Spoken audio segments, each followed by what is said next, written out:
Sejam bem-vindos à terceira temporada do Polaris Podcast. Iniciamos essa nova jornada com um convidado muito especial. No episódio de hoje, conversamos com Gen Kyosan Dreme, monge budista e professor residente do Templo pela Paz Mundial. Eu sou Conrado Abreu e comigo estão André Pastina e Rodrigo Rocha.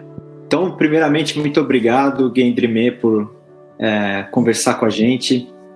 E para a gente começar, se você pudesse dar uma breve introdução sobre você para os nossos ouvintes. Perfeitamente. Eu gostaria, então, de agradecer imensamente aí ao projeto de vocês, Polaris, a você, Conrado, Rodrigo, André.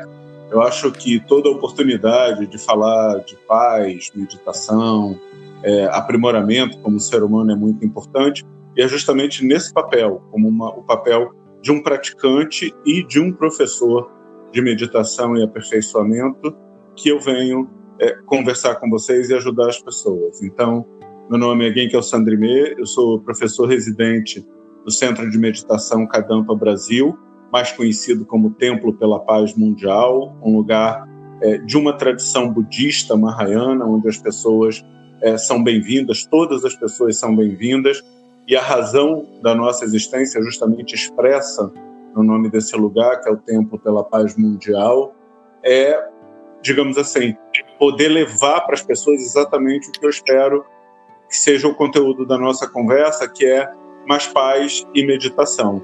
Eu, particularmente, encontrei o budismo da nova tradição Kadampa, que tem a orientação de Geshe Kelsang Gyatso Rinpoche, que é o fundador da nova tradição Kadampa e nosso guia espiritual, há 15 anos atrás, em 2005, e não estava procurando nada, mas me encantei com essa associação preciosa da filosofia budista com a meditação. Primeiro, como, digamos assim, desenvolvimento pessoal, eu me surpreendi, e possivelmente nós vamos explorar um pouco mais disso na nossa conversa, e depois, realmente, eu passei a ver que era um instrumento poderoso de aperfeiçoamento pessoal e melhoria de qualidade de vida, primeiramente para mim, depois para as pessoas que me cercavam. E a partir daí, em 2008, então, eu me ordenei monge budista, já dando aulas de budismo e meditação.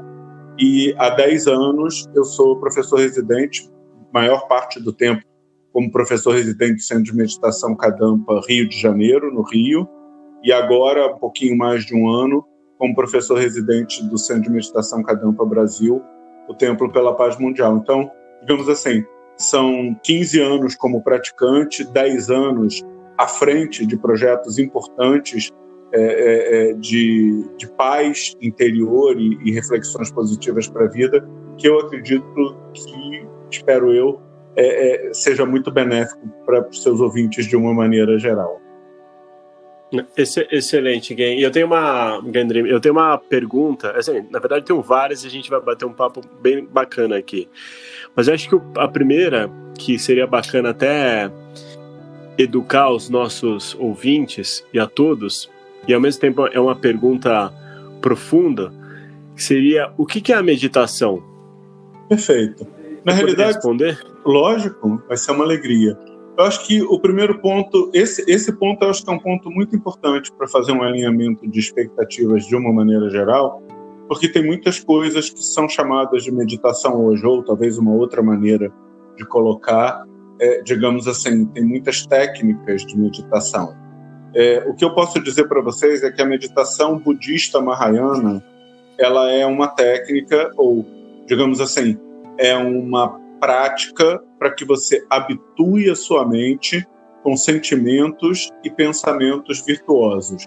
Então, por exemplo, muitas pessoas às vezes me procuram dizendo: eu não consigo esvaziar minha mente, eu não consigo só me concentrar. Então, a nossa meditação vai um pouco além disso. É lógico que contemplar e se concentrar em bons sentimentos e bons pensamentos é essencial, mas a meditação para nós é uma técnica para você familiarizar a sua mente com atitudes serenas e construtivas, ok? Então, é um momento onde você, digamos assim, pensa construtivamente sobre vários assuntos importantes. Nós chamamos esse momento de contemplação, e isso suscita em você uma ideia, um sentimento, uma determinação, E aí, uma vez que isso aparece sentido no seu coração, você retém esse sentimento. Então, o que nós chamamos de meditação é isso. É esse processo de contemplar ideias positivas, oriundas, no nosso caso, dos ensinamentos budistas Mahayana, mas que todos podem praticar, para suscitar pensamentos, sentimentos, determinações, ideias serenas e construtivas. Normalmente, nós chamamos essas sensações ou ideias ou determinações serenas e construtivas de virtuosas, positivas. Então, o que eu posso dizer de uma maneira bem simples assim, é que meditação é uma técnica para você se familiarizar com virtude, com atitude serena e construtiva, e que todos podem praticar. Excelente. Muito legal, Gendrime. Uma dúvida que eu tenho, assim, a gente que está no mundo corporativo, a gente que está vivendo esse momento de pandemia que é complicadíssimo, como que você enxerga a importância da meditação nesse contexto, né? Nas nossas vidas, no momento que a gente vive, na questão do estresse, né? Cotidiano, tudo mais? Olha, eu posso te dizer que o papel da meditação vai muito além, inclusive, só do controle de estresse. Eu tenho certeza que vocês sabem disso, mas eu venho do mundo corporativo, eu trabalhei praticamente a minha vida toda na área de tecnologia em empresas do ramo financeiro, então eu tenho uma vasta experiência com empresas de grande porte e tudo que envolve, digamos assim, a vida cotidiana de uma corporação. E eu lembro bem que nessas empresas se falava muito de qualidade de vida e coisas internas também, como sinergia, objetividade, foco, né? Controle de estresse. E é muito interessante porque em nenhum momento isso apontava para a necessidade de um aperfeiçoamento pessoal. E hoje em dia, essa é uma das minhas batalhas maiores, é tentar mostrar para as pessoas que estão na empresa, e esse é o motivo, por exemplo, do qual eu mantenho o meu link, o meu perfil no LinkedIn, é que meditação não é algo para pessoas especiais, para pessoas espiritualmente evoluídas. De novo, eu acho que a meditação, da maneira como nós praticamos, é uma ferramenta poderosa de aperfeiçoamento pessoal. E assim, eu não consigo conceber, tendo vivido no mundo corporativo e tendo entendido essa técnica, que possa existir, por exemplo, um grande executivo, um grande gerente, um líder de equipe. E quando eu falo aqui, obviamente, eu estou me despojando completamente de gênero. Um gerente, um diretor, uma diretora, um executivo, uma executiva, um empresário, uma empresária, que não seja uma pessoa minimamente mentalmente equilibrada, com sabedoria, com atitude altruísta, não altruísta, digamos assim, utópica, mas com uma visão que vai além, digamos assim, tão somente das suas necessidades pessoais. Então, na minha opinião, hoje, depois desses anos de experiência com a meditação e quase 20 anos de carreira na área corporativa, eu posso garantir para vocês que eu não conheço ferramenta mais poderosa do que a meditação Mahayana como forma de aprimoramento pessoal. Ou seja, uma pessoa equilibrada é uma pessoa, por exemplo, muito capaz de trabalhar em equipe. Uma pessoa equilibrada é uma pessoa que não precisa de tantas regras, por exemplo, de como dirimir conflitos, de como focar em objetivos, de como aumentar a sinergia de uma equipe, de como liderar sem necessariamente chefiar. Ou seja, muitas das qualidades que são apregoadas como qualidades excelentes de um bom líder, de um bom executivo, de um bom empresário, de uma pessoa que se diz empreendedora, na minha opinião, nascem desse treino mais profundo que é o aprimoramento pessoal. Então, assim, para mim, meditação e vida corporativa tem tudo a ver. Eu só não consegui ainda, talvez, explicar profundamente para um grande grupo de empresas. Você sabe que eu já fiz esse trabalho para algumas empresas.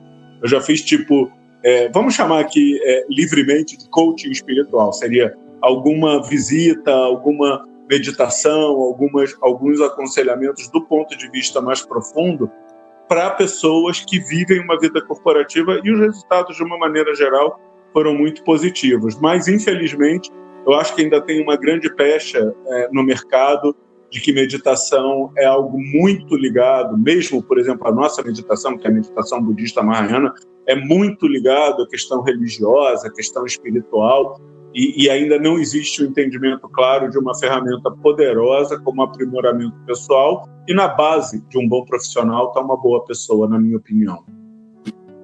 Mas é muito engraçado, é interessante você comentar isso, porque várias empresas estão começando a se mexer para instalar essa questão da meditação, né? E treinar os seus colaboradores a meditar. E um dos sonhos que eu tenho até é botar a minha equipe no treinamento de meditação, mas é aquela questão de meditação de visualização, sabe? Para você atingir os goals, você visualizar as coisas. Então, assim, é muito bacana. Eu tenho certeza que esse é o futuro. Então, e na realidade, assim, é um futuro do ponto de vista de atitude de massa, mas já é um presente muito concreto para algumas empresas. E é bem interessante, para vocês saberem, a coisa de, não sei, acho que uns 10 anos atrás, 11 anos atrás, eu dei uma palestra no World Trade Center, eu ainda estava em São Paulo, no World Trade Center aqui em São Paulo, para 60 executivos. Eles têm um encontro, eu tinha um encontro naquela época de executivos das empresas dali da região, e a palestra foi exatamente isso, meditação, carreira e vida corporativa. E foi um super sucesso. Isso derivou aí 4 ou 5 contatos para o professor de São Paulo na época, porque naquela época eu estava no Rio de Janeiro, tinha recém voltado para o Rio de Janeiro, abriu espaço para o professor da época, mas isso não aconteceu muito. E a coisa de 2 meses atrás, alguém resgatou no LinkedIn uma foto minha dessa palestra e colocou da importância disso há 9 anos atrás. Na verdade, foi em 2011 a palestra.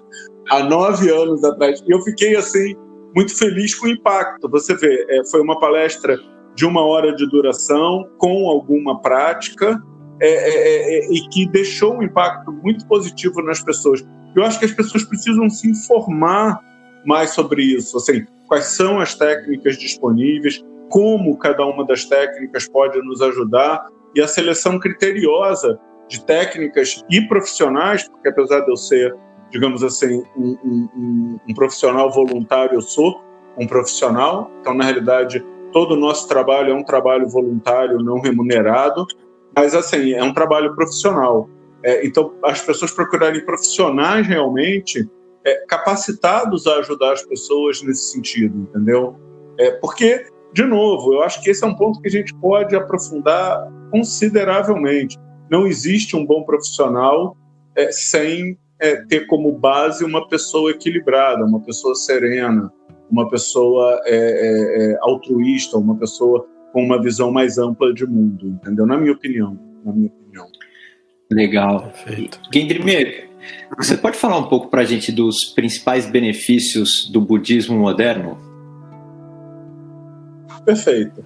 Então, o budismo moderno ele foi fundado praticamente pelo venerável Geshe Kelsang Gyatso Rinpoche há 30 e poucos anos atrás, e ele nasceu justamente de uma necessidade percebida por venerável Geshe-la, que é um monge tibetano, discípulo de Trijang Rinpoche, de ter uma linguagem mais abrangente, menos associada a qualquer tipo de política e, sobretudo, que fosse apresentada de forma prática, né?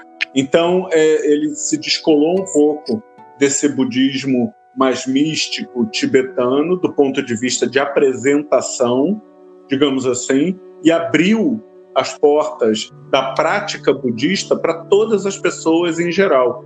Então, na realidade, nós temos 3 programas de estudo, que são essas aulas que acontecem esporadicamente. Na realidade, as aulas acontecem todo final de semana nos centros. Em São Paulo tem o Centro de Meditação Kadampa Mahabodhi, e no templo, que é em Cabreúva, nós também temos nos finais de semana, tem essas aulas com meditação, onde você pode ir quando quiser, independentemente de opção religiosa. E nessas aulas, o que a gente faz é trazer, digamos assim, os ensinamentos de Buda, mas apresentados de uma forma, digamos assim, muito clara, muito objetiva e, sobretudo, prática. Então, um compromisso de um professor Kadampa, a pedido de Venerável Geshe Kelsang Gyatso, um compromisso nosso com o público em geral, com vocês, é que em cada aula vocês saiam com uma vivência de meditação, por isso nós somos muito cuidadosos em dar boas vivências de meditação, num ambiente adequado, de uma forma que seja realmente impactantemente positiva para a pessoa, né? E além dessa vivência de meditação, nós trazemos então, digamos assim, perspectivas muito mais da filosofia budista associada à meditação. Então muitas pessoas às vezes me perguntam assim, mas o budismo é uma filosofia ou uma religião? Eu costumo dizer que isso dói, porque afinal de contas eu sou um monge budista, né? Mas é lógico que é uma brincadeira. Eu acho que esse é um fruto de um entendimento muito claro da abertura ou da amplidão com que a gente apresenta os ensinamentos de Buda de uma forma muito prática, ou seja, muito mais do aspecto filosófico do que propriamente religioso, proselitista ou dogmático, né? Então, por exemplo, se você vai lá e ouve, digamos assim, ideias positivas de como, por exemplo, identificar e combater a sua raiva, de como superar a sua visão autocentrada e ampliar um pouco mais a sua capacidade de perceber as pessoas à sua volta, e você ouve conselhos práticos sobre isso, não do ponto de vista, de novo, religioso, dogmático, mas do ponto de vista filosófico, raciocínios que fazem sentido, permeados por exemplos da vida cotidiana, que nós, digamos assim, somos convidados a trazer para que toque o seu coração e associa esse entendimento racional à meditação, é aí que isso se torna, então, uma ferramenta muito poderosa de transformação, se você quiser.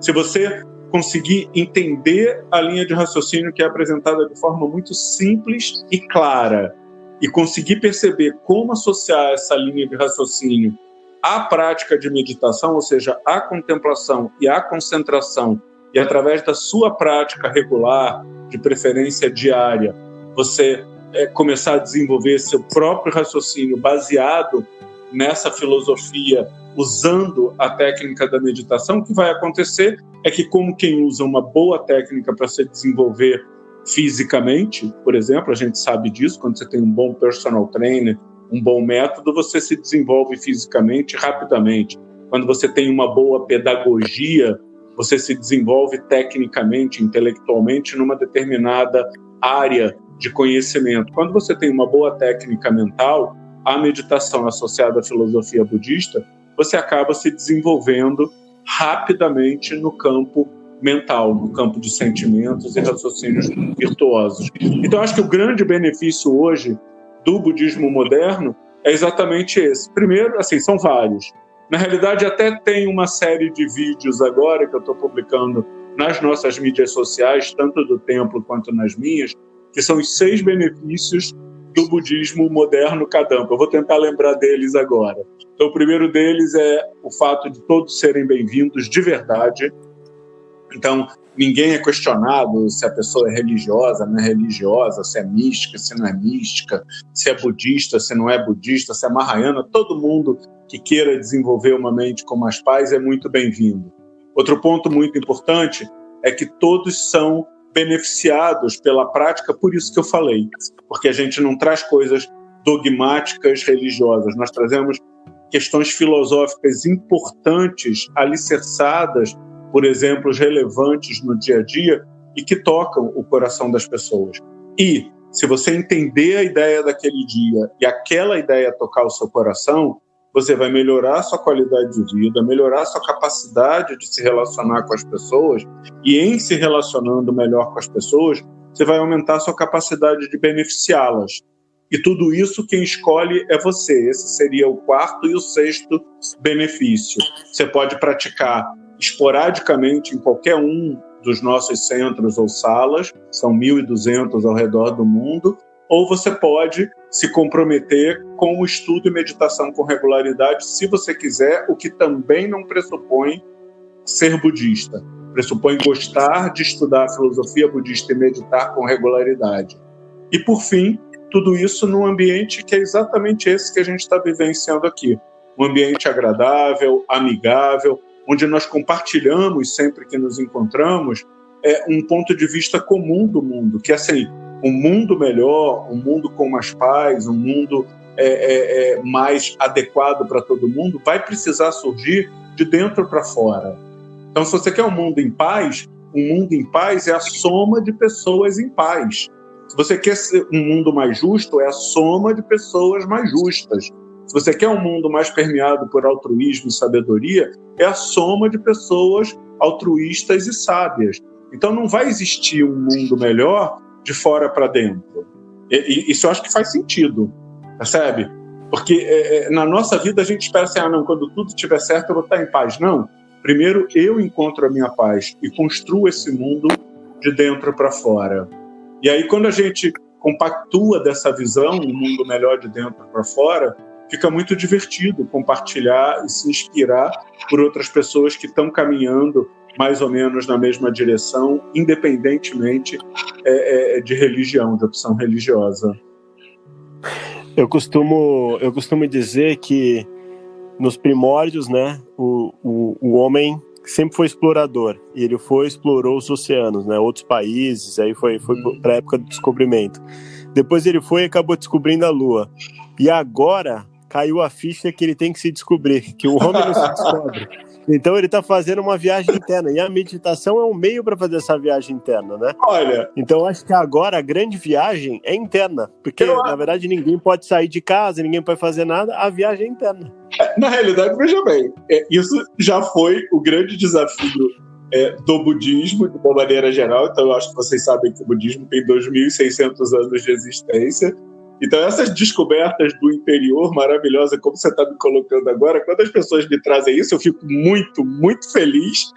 Mas quando as pessoas me trazem, inclusive, os benefícios mais imediatos da meditação, por exemplo, combate ao estresse, um tratamento acessório para melhoria de doenças, evitar ou prevenir, digamos assim, situações de monotonia ou de dificuldade, por exemplo, nesse momento de distanciamento social.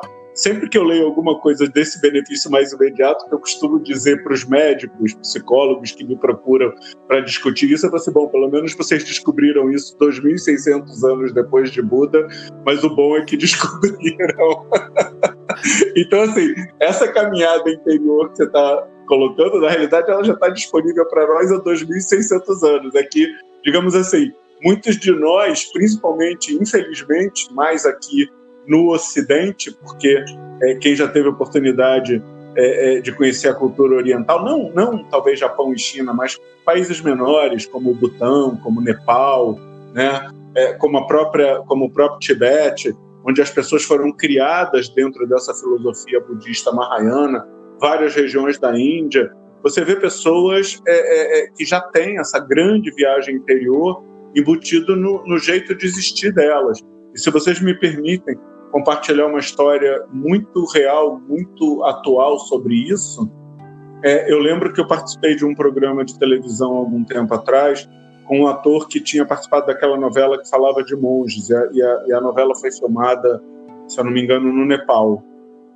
E ele visitou Katmandu, enfim, ele gostou e voltou. E uma das vezes que ele foi logo depois daquele grande terremoto que destruiu a cidade.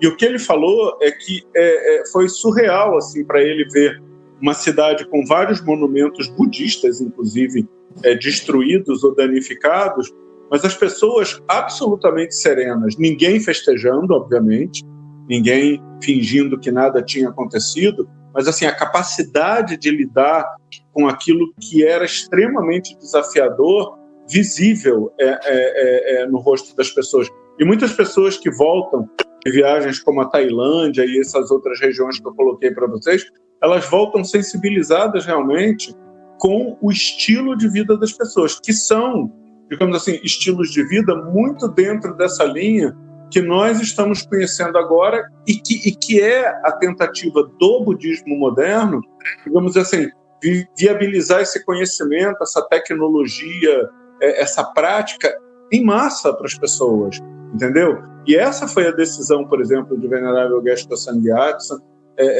com o livro Budismo Moderno online, gratuito para as pessoas, o e-book, como transformar a sua vida, com as meditações com grande acessibilidade. E agora, na época da pandemia, todos os nossos eventos ao vivo pelo YouTube, com muitas atividades gratuitas e aquelas que não são, totalmente viáveis como contribuição para manter o projeto.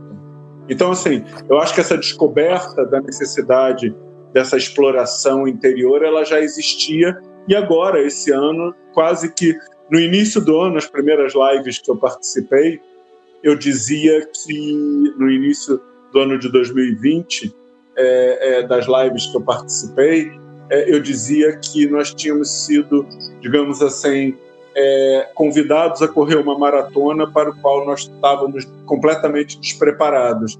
E no final de 2020, a minha percepção é que, de uma maneira geral, as pessoas que se aproximaram do budismo Kadampa, e nós mesmos, como praticantes e professores, nós aprendemos a lidar com essa situação. E eu diria que talvez com 6, 8 meses é um aprendizado muito rápido. Então, hoje, nós temos toda uma condição de nos sentir juntos, praticando, estimulando, com uma visão de mundo que não vai voltar a ser a mesma, entendeu? Com uma visão de mundo dessa necessidade do fortalecimento, do aprimoramento interior, e que sim, eu concordo, é um exercício de cada um e exige uma exploração, um autoconhecimento muito grande. Eu estou plenamente de acordo. Ele só não é novo. É novo para a maioria das pessoas, mas é uma proposta já muito de 2.600 anos, pelo menos. E nessa oferta, né, de 2.600 anos, a gente passou por diversas modificações na maneira como esse conhecimento, essa prática, ela é encontrada, né? Hoje você estava até falando, olha, nas redes sociais, no YouTube e tal, é muito fácil a gente encontrar informações relacionadas ao budismo, à meditação, enfim. Como você vê essa transformação ao longo dos anos e quais são os prós e contras dessa forma virtual de experienciar o budismo, a meditação? Perfeito. Na realidade, a gente tem que só deixar claro aqui que quando eu falo do budismo, eu praticamente falo do budismo Mahayana da nova tradição Kadampa. Eu não sou exatamente um grande especialista de todas as tradições budistas. O que eu posso te dizer, por conta de ouvir outras pessoas, é que existem sim tradições budistas fundamentalistas com atitudes inadequadas e eu não tô trazendo para cá nenhum discurso politizado, que não inclusive nós somos proibidos e é totalmente desnecessário, mas é só para que as pessoas que estão ouvindo não pensem assim, esse monge budista está falando isso, e, por exemplo, os monges de uma determinada área do mundo, eu esqueci agora qual é o nome, aqueles monges budistas que expulsaram os islâmicos, fugiu completamente.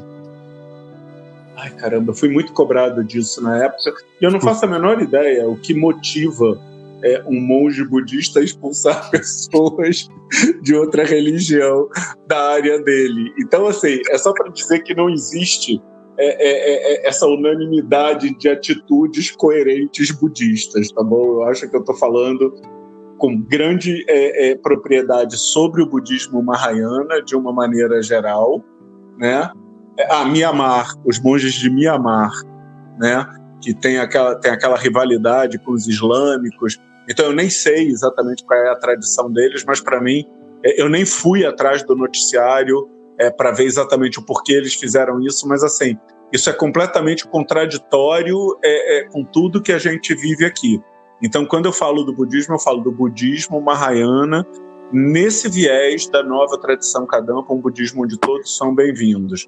Então, quando eu falo desse budismo, que é essa associação da filosofia budista com a meditação no intuito de promover autoconhecimento, então olha só que interessante. Realmente os usos e costumes são completamente distintos dos usos e costumes de 2.600 anos atrás. Então a apresentação precisa ser uma apresentação moderna.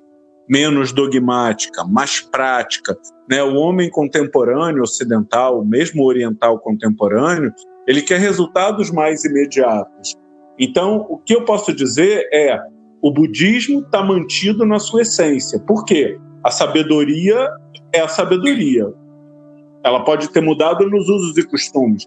A compaixão é a compaixão, a raiva é a raiva, o amor é amor. Então, assim, atualizaram-se os usos e costumes, mas os estados mentais virtuosos, como compaixão, sabedoria, paciência, amor, são os mesmos. Os estados não virtuosos, como raiva, desejo descontrolado, ansiedade, são os mesmos. Então, o que a gente precisou foi, sem mexer na essência dos ensinamentos e da prática de meditação, trazer uma apresentação que tocasse o coração do homem e mulher contemporâneos, né? E no início, essa apresentação era uma apresentação muito focada na participação presencial, né? Então, nós somos uma tradição, eu acho que toda tradição mahayana tem um pouco isso, que a gente fala de transmissão oral. O que a gente aprendeu ao longo do ano de 2020 é que essa transmissão oral precisava transcender as barreiras, digamos assim, das paredes do templo, das paredes do centro, e perceber que elas transcendem não só o espaço físico, como também o espaço temporal. E o que nós aprendemos ao longo do ano de 2020 é que estar presente não significa necessariamente estar presente fisicamente no momento em que a coisa acontece. É lógico que é importante a gente salientar a diferença aqui, que você estar presente ao vivo com outras pessoas, como nós temos mentes ainda muito destreinadas, é muito poderoso. Eu não estou negando isso. Agora, o que nós aprendemos era que era totalmente possível, o que nós aprendemos ao longo do ano de 2020 é que era totalmente possível fazer as pessoas se sentirem presentes, juntos, sem necessariamente estarem no mesmo espaço físico e muitas vezes ouvindo uma gravação. Entendeu? Porque, na realidade, veja bem, aquele encontro acontece na hora que a pessoa ouve. Então, por exemplo, essa conversa ela aconteceu num determinado período e está acontecendo para cada pessoa à medida que ela ouve. É um conselho pessoal, momentâneo, presente para a pessoa que está ouvindo. Então, para a pessoa que está ouvindo, ela acontece como se fosse ao vivo, porque a intenção é essa. Você percebe? Eu acho que a maneira como a gente tem colocado isso, a maneira de estar presente, além das barreiras físicas, além da barreira temporal, tem ajudado muitas pessoas, né? Tanto que no final de 2020 eu montei uma live cujo tema era Juntos, mostrando justamente que era possível estar presente sem ser fisicamente, sem ser ao vivo. E é um conhecimento que a gente vai precisar levar para o resto da nossa vida, porque o que a gente está aprendendo é que nós podemos estar juntos de coração, juntos mentalmente, e não necessariamente no mesmo espaço físico ao mesmo tempo. E esse foi um grande aprendizado para todos nós, inclusive praticantes budistas Mahayana, e que eu acho que foi talvez o maior dos aprendizados no ano de 2020. Você falou em aprendizado, uma coisa que eu acho muito bonita é a questão da mandala, né? A ligação da mandala. E aí ver o monge, trabalho de 5 dias às vezes para desenhar uma mandala, que você fala, nossa, que bonito que tá, no 5º dia vai e destrói a mandala, apaga a mandala, né? Você consegue explicar um pouco esse processo, por que acontece isso? Então, na realidade, a mandala de areia ela é mais uma prática dos monges tibetanos de uma maneira geral. Eu conheço essa prática, ela é muito bonita, mas eu posso te explicar o conceito geral do mandala e por que ela é apagada logo depois. Né? Então, o conceito geral do mandala, o mandala, na realidade, é um universo puro que é criado na nossa mente, no nosso coração. Então, uma pessoa, seja um monge, seja uma pessoa que esteja fazendo a prática de construção de um mandala, na realidade, o principal trabalho dele não é o que está sendo visto pelas pessoas, é o que está sendo produzido na mente dele. Então, ao fazer aquele trabalho artístico, do ponto de vista do mandala de areia, ou ao fazer a prática que nós fazemos de oferecimento do mandala, que é mais curto, são práticas que duram em torno de 2,5 minutos, nós estamos fazendo surgir na nossa mente, através de imaginação correta, um universo inteiro puro, entendendo que ele surge da nossa imaginação, mas como tudo nesse mundo surge da nossa imaginação, ao produzir com uma imaginação correta um universo puro, eu estou criando causas para ter, digamos assim, capacidade de produzir esse universo puro através da minha mente, através dos meus pensamentos, através da minha fala, através das minhas atitudes. Então, o mandala é um exercício de pureza interior. Então, à medida que você constrói um mandala, você está expressando o seu desejo, a sua capacidade de manifestar, ainda que naquele momento, de forma imaginada, um universo puro. E entendendo que essa manifestação vai produzir causas para que você haja puramente no seu dia a dia. Então, esse é o objetivo do mandala, acumular uma grande quantidade de energia positiva pela produção de um mundo puro através de imaginação correta. E por que ela é destruída no final? Porque tudo é impermanente, inclusive a pureza. E não precisa dizer muito, né? É muito interessante isso. Você está super bem, está numa festa, está numa reunião de trabalho, mandando super bem, aí alguém faz uma crítica àquele mundo perfeito da sua festa, da sua praia, da sua reunião de trabalho, desaba instantaneamente, como quem destrói o mandala de areia. Se a sua mente for para um espaço de raiva, de orgulho, você sai, digamos assim, do topo de uma terra pura para o inferno em 10 segundos. Você passa a achar tudo muito desafiador. Então, eu acho que esse exercício de destruir o mandala tão logo ele seja feito, e nós fazemos isso também, só que é só 2,5 minutos depois, a nossa prática é um pouco mais curta, na realidade é bem mais curta, mas esse exercício é para mostrar que nós, se quisermos um mundo puro, tem todo um exercício de renovação, porque tudo é impermanente, inclusive a pureza. Então, se você quer experienciar a pureza mais perenemente, você tem que ser renovadamente puro, porque aquela pureza que você criou no momento seguinte vai acabar, e uma nova pureza ou impureza vai surgir. É muito lindo isso, é um exercício maravilhoso. É maravilhoso. E, de novo, a gente volta para o mundo corporativo.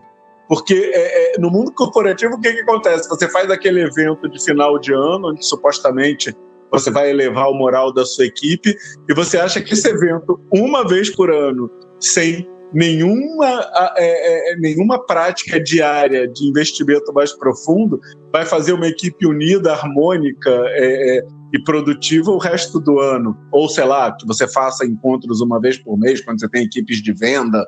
Não funciona, o negócio é instantâneo. As pessoas têm que estar preparadas para manter essa pureza, essa sabedoria, essa atitude altruísta, positiva, todo o tempo. Se quiserem, digamos assim, algo renovadamente puro, porque permanente nada é. Então esse é o exercício do mandala. Bacana. E Gendrimê, você comentou um pouquinho com a gente no início da nossa conversa sobre o Templo pela Paz Mundial. Você poderia compartilhar um pouquinho mais com a gente sobre o propósito, né? E quem tiver interesse também obter mais informações? Perfeito. Então, como eu comentei, e esse é um dos 6 benefícios do budismo Kadampa, todas as nossas atividades com meditação são abertas para o público em geral.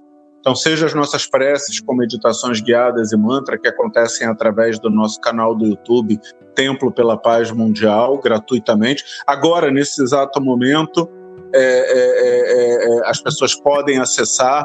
Nós fizemos um breve recesso no final de ano, né? Então, normalmente no meio do ano, no fim do ano, a gente dá uma paradinha, mas as atividades já estão aí de volta.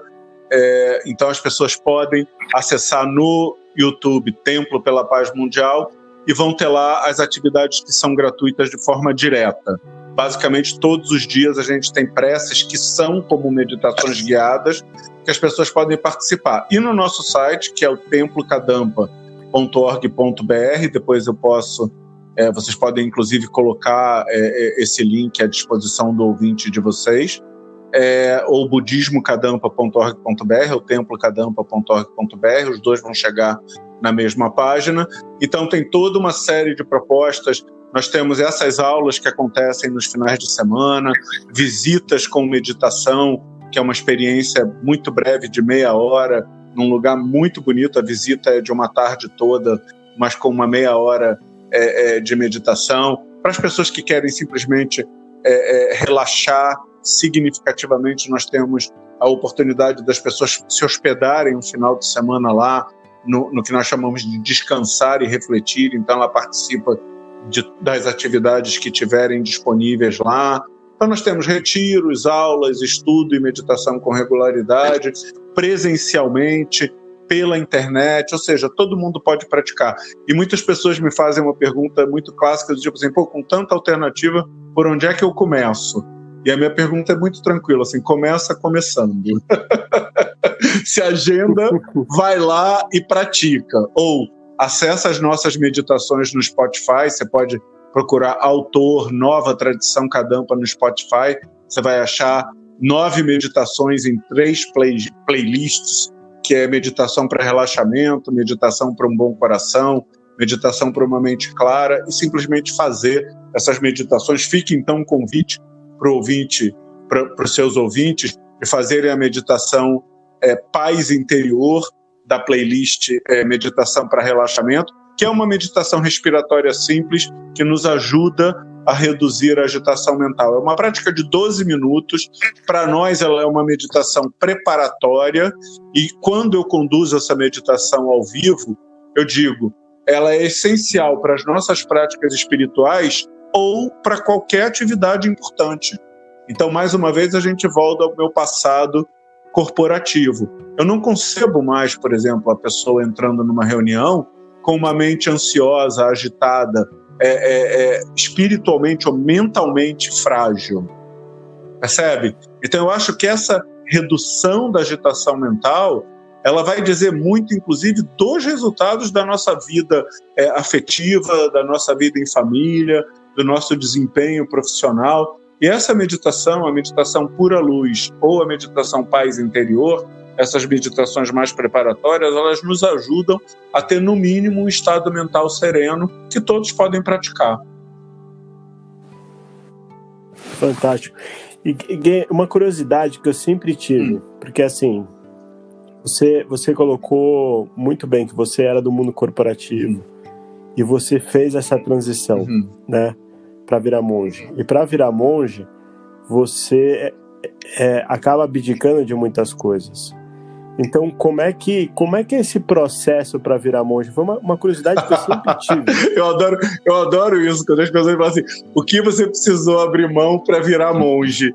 Olha, eu diria o seguinte, na realidade, aqui precisa de uma outra explicação também. Essa é uma pergunta feita num país onde a tradição judaico-cristã faz com que as pessoas se comprometam com o monastério muito cedo e muito sem pensar. A nossa tradição é uma tradição movida em muito por pessoas leigas. Então, por exemplo, diferente daquilo que normalmente nós estamos habituados, onde a pessoa precisa ser um religioso consagrado para cuidar de uma comunidade e tudo mais, então sim, eu sou um monge e um professor residente. Mas a nossa tradição, por exemplo, tem homens e mulheres que são, como eu, professores e professoras residentes e que são leigos. Então, eles têm as suas famílias, têm sua orientação sexual. Eu não lembro se nós temos algum professor residente homossexual ou não, mas isso não faz a menor diferença. Eu não sei porque a gente não pergunta mesmo, mas eu acredito que no Brasil não. Então, assim, na realidade, para nós, você ser um professor residente ou você ser um membro da comunidade, é você ser uma pessoa que gosta de se aprimorar pelo budismo Kadampa associado à meditação e se unir aos outros para beneficiar as pessoas que vêm até aqui. Como eu falei, realmente são todos muito bem-vindos. Então, a opção pelo monastério, a opção pela ordenação, é uma questão não do que você abdica, mas do que você quer para a sua vida. Então, muitas vezes as pessoas me perguntam assim, por que você virou monge? Porque foi a coisa mais divertida que eu tinha para fazer para o resto da minha vida.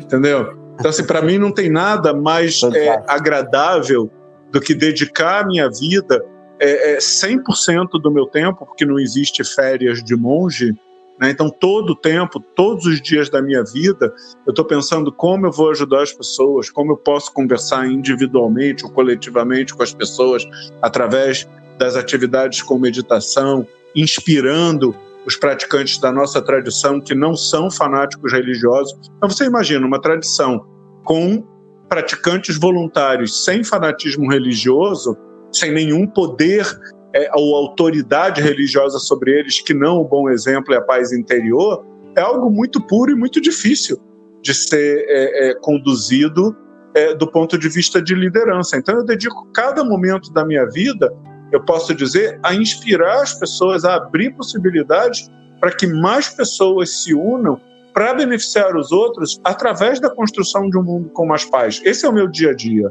E eu, sinceramente, acho, rapazes, Rodrigo, Conrado e André, que não tem nada mais significativo e mais agradável. E quando a pandemia se abateu sobre todo mundo, ali mais para março, abril de 2020, eu senti que eu realmente estava no lugar certo, na hora certa, entendeu? Eu acho que o nosso trabalho foi essencial nesse ano para dar suporte a tantas perdas, tantas dificuldades em relação a esse novo estilo de vida, e, digamos assim, tanta necessidade de instrumental humano mesmo, uma técnica, linhas de raciocínio, para que as pessoas pudessem se fortalecer. E vamos combinar, essa não terá sido a última pandemia, não foi a primeira, não será a última, e eu acho que a gente ainda tem muitos desafios à frente aí, ecológicos, políticos, econômicos pela frente, entendeu? A gente vê de tempos em tempos desastres naturais de proporção absurda, e a gente sabe que eles podem acontecer. Ou seja, se as pessoas não entenderem que elas precisam se fortalecer interiormente para lidar com os desafios da vida, porque a questão não é se eles vão acontecer, a questão é quando eles vão acontecer. Então, infelizmente, nós somos como crianças, né? Assim, a gente aproveita os momentos bons, muitas vezes se entedia com a rotina, e aí quando os desafios chegam, porque eles chegam, ainda que você tenha uma vida maravilhosa, você vai envelhecer, adoecer, perder pessoas queridas, e se você não tiver feito nada no seu caminho interior, não tiver se qualificado como pessoa, quando essas coisas acontecerem, você vai sentir que aconteceram muito rápida e, de certa forma, até injustas e surpreendentes, quando, na realidade, eram só fatos da vida. Envelhecer é um fato da vida, morrer é um fato da vida, perder pessoas queridas é um fato da vida. Se torna uma tragédia porque a gente não se prepara adequadamente para eles. Entendeu? O que não quer dizer que a gente não vá desfrutar dos bons momentos, mas vai crescer como ser humano também, entendeu? Enquanto desfruta os bons momentos. Então você imagina, dedicar a sua vida para levar essa mensagem todo dia para todas as pessoas, se tem algo mais divertido que isso, desculpa, eu não conheço para mim. Fantástico. Agora é lógico que eu entendo que não tem nada de especial nisso, eu sou só mais uma pessoa cumprindo o meu papel. Acho que cada um de nós descobre o seu talento e coloca esse talento a serviço dos outros, e é exatamente essa harmonia de diversidades que cria um mundo melhor para todo mundo. Eu não me acho nem melhor nem pior do que ninguém, eu só sou mais uma pessoa que descobriu uma paixão do ponto de vista pessoal, assim, algo realmente deleitante para o qual dedicar a minha vida, e como qualquer pessoa, como um músico apaixonado, como um médico apaixonado, como um motorista de Uber apaixonado, como qualquer pessoa que entende a importância do que faz, eu faço com grande alegria e não sinto que estou abrindo mão de nada. Legal. Muito bom. Gendrime, a gente tem uma brincadeira aqui no Polaris em que a gente utiliza um jogo de cartas chamado Icebreaker. A gente sorteia uma carta aleatoriamente e faz uma pergunta para o entrevistado. Vamos brincar? Vamos. Vamos lá, vou sortear uma aqui para você.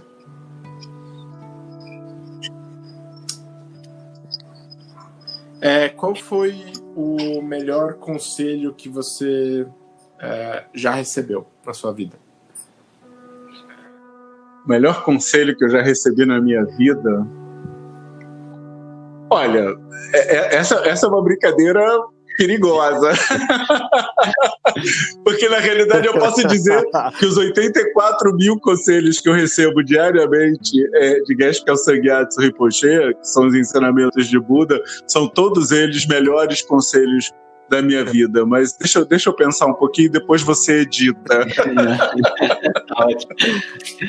Olha, eu vou te dizer, eu não sei exatamente se foi um conselho, mas foi algo que veio do bom exemplo. Eu acho que quando eu entendi a proposta de vida do venerável Geshe Kelsang Gyatso Rinpoche, que é o meu professor, que é um pouco ser uma pessoa melhor e colocar essa pessoa melhor à disposição das pessoas, eu acho que esse foi o melhor conselho. Ele nunca me disse isso, ele nunca chegou naquele momento gafanhoto, seja uma pessoa melhor e coloque essa pessoa melhor a serviço das pessoas, mas é isso que eu acho que ele continua mostrando para o mundo e que ele me inspira a ser a cada dia. Eu acho que esse é o grande conselho que mudou a minha vida e pode mudar as pessoas.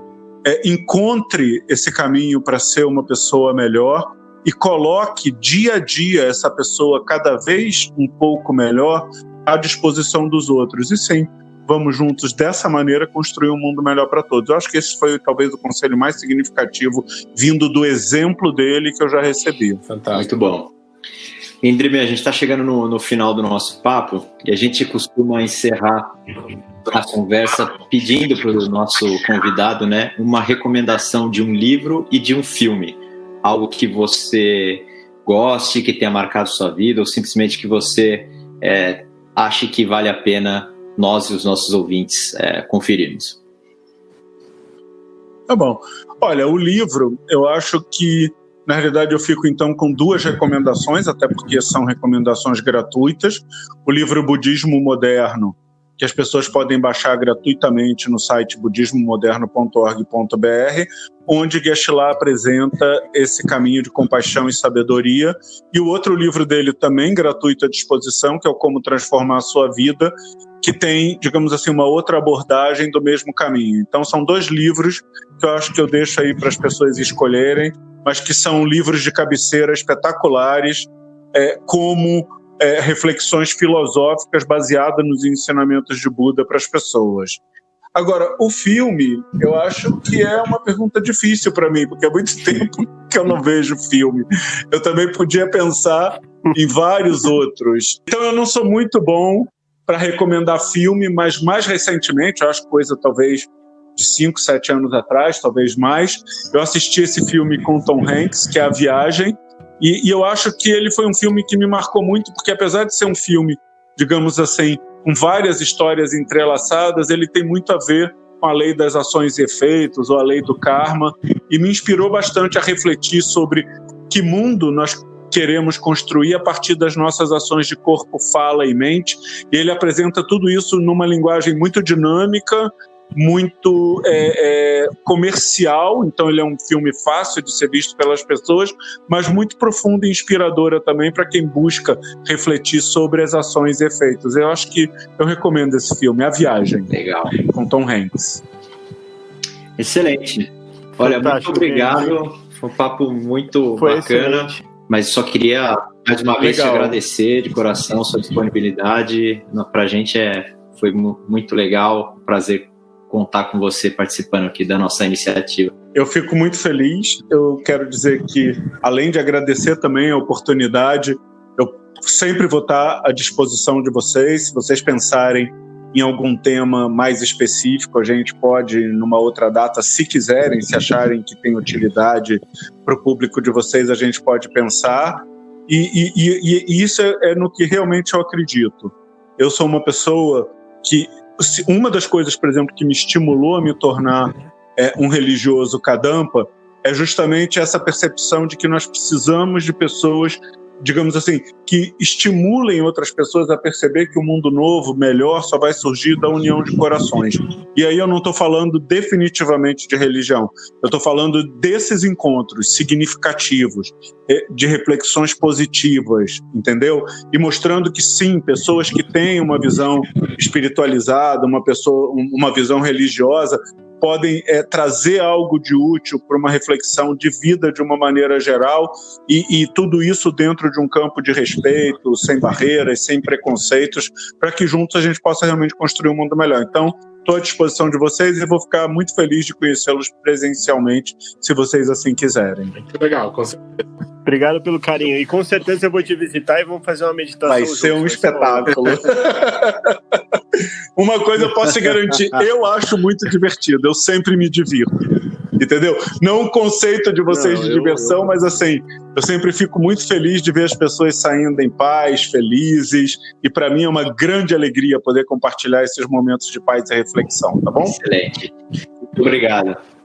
Tá bom. Então, grande abraço, queridos. Tudo de bom. Boa noite. Felicidades. Tchau.